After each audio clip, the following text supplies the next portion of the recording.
नमस्कार विद्यार्थी मित्रांनो, आज आपण प्रॅक्टिस सेट 6 सोडवणार आहोत. Write the names of pairs of congruent line segment. Line segment congruent असणाऱ्या पेअर्स आपणास करायचे आहेत. Use a divider to find them. डिवायडरचा यूज करून.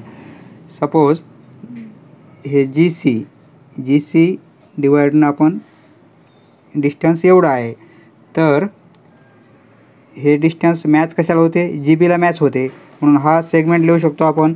सेगमेंट जी सी कॉन्ग्रंट, हे साइन घ्यायचं. कॉन्ग्रंट सेगमेंट जी बी.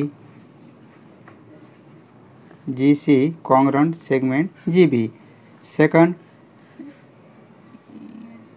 अजून हे डिस्टन्स पाहू आपण किती येते. जी मॅच कशाला होईल? जी आरला मॅच होते. म्हणून segment G E congruent segment G R असे लिहू शकतो. आता from M to G equal to M G, हे मॅच कशाला होईल का? जी एनला मॅच होते.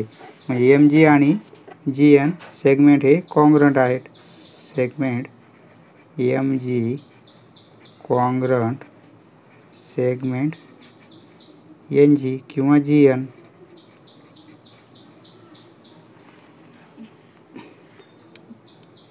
एम जी जे डिस्टन्स आहे ते डिस्टन्स जी टू आर आहे.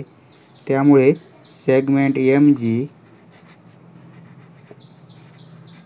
Congruent segment G R.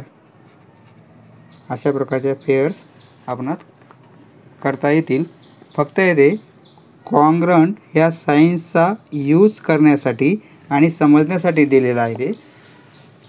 आता second, on the line below the distance between any two adjoining points shown on it is equal. प्रत्येक पॉईंटमधलं डिस्टन्स इक्वल आहे. Q पीचं जे डिस्टन्स आहे तेच पी झेडचं आहे, झेड वायचं आहे.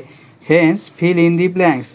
त्यावरून आपणास ह्या फिल इन दी ब्लँक्स ह्या रिकाम्या जागा भरायच्या आहेत. सोडूया. Segment A B from A to B, याला इक्वल डिस्टन्स कोणतं होईल? बी सी होईल, किंवा डब्ल्यू ए होईल, किंवा एक्स डब्ल्यू होईल, किंवा वाय एक्स होईल. कोणतं एक आपण लिहू शकतो. Segment A B J distance आहे तेच सेगमेंट बी सीचं पण आहे. सेगमेंट बी सी लिहू शकतो आपण. वेगवेगळे प्रत्येकाचे आन्सर येऊ शकतात हे. Second, A P from A to P. A आणि पी किती डिस्टन्स होईल?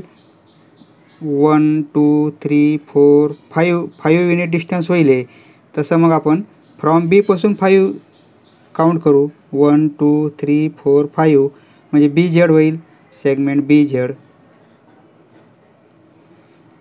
जर आपण डब्ल्यू पासून काउंट केलं 1 2 3 4 5, डब्ल्यू क्यू होईल दुसरा segment.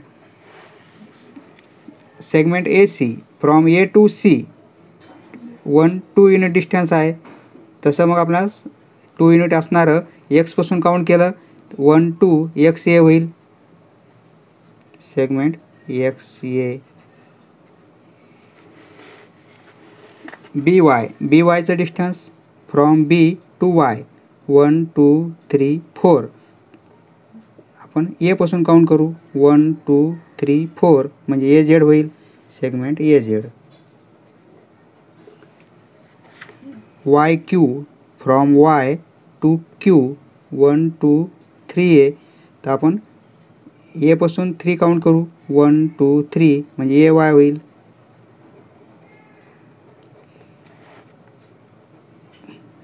B to W 1 2 unit आहे.